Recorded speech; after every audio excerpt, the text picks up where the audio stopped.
Hello everyone, আসসালামু আলাইকুম। Welcome back to my new blog. এটা আমার ফার্স্ট ব্লগ। যদি কোনো ভুল ত্রুটি হয়ে থাকে তাহলে ক্ষমা দৃষ্টিতে দেখবেন। হঠাৎ করেই আজ প্ল্যান হয়ে গেল আমরা বিক্রমপুর যাচ্ছি। এখন সকাল 6টা, বাহিরে অনেক কুয়াশা। লিটারলি আমি এত সকালে ঘুম থেকে উঠি না, আজকে উঠতে হয়েছে বিকজ আমরা ঘুরতে যাচ্ছি। আজকে আমাদের অনেকটা লেট হয়ে গিয়েছিল। আমি আমার রেডি হওয়ার ক্লিপ দিতে পারিনি, খুব তাড়াতাড়ি বের হতে হয়েছিল আমাকে। পিছনে আমার ভাগ্নি, আজকে আমরা ভাই ভাবি অ্যান্ড আমার ছোট ভাগ্নি যাচ্ছে সাথে। এখন আমরা রিক্সা উঠে পড়েছি। বাহিরের পরিবেশটা এতটাই সুন্দর ছিল, অনেক ঠান্ডা ছিল। বাহিরে কেরানীগঞ্জের এটা অনেক ভিতর সাইডে, তো অনেক ঠান্ডাই ছিল।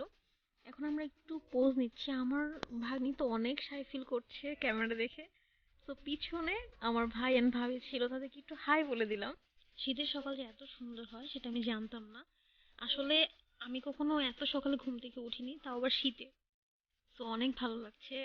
এখন আমরা রিক্সা থেকে নেমে সিএনজিতে উঠে পড়লাম। আমাদের সিএনজি জার্নিটা প্রায় 2 ঘন্টার মতো ছিল। এই 2টা ঘন্টা কিভাবে কেটে গিয়েছে আমি একেবারেই বলতে পারবো না, কারণ ভাই ভাবির সাথে ছিলাম। এটা আমার ফার্স্ট টাইম যে ভাই ভাবির সাথে কোথাও ঘুরতে যাচ্ছি। দেখতে দেখতে চলে আসলাম বিক্রমপুর। ওদের বাড়িটা অনেক সুন্দর ছিল। ইন্টোরাল বাড়িটা একদম শান্ত নীরব ছিল, বিকজ এখানে বেশি মানুষ থাকে না।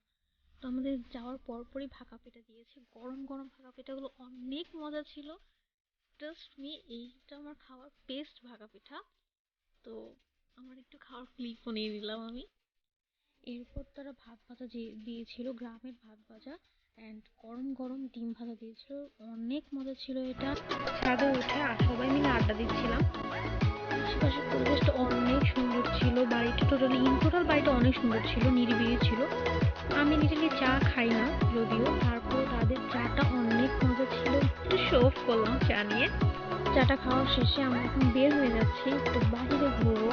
তো ভাই ভাবি আমার সাথে যাচ্ছে না, আমি আমার ছোট ভাগ্নির সাথে আমাদের 2টা আপু ছিল।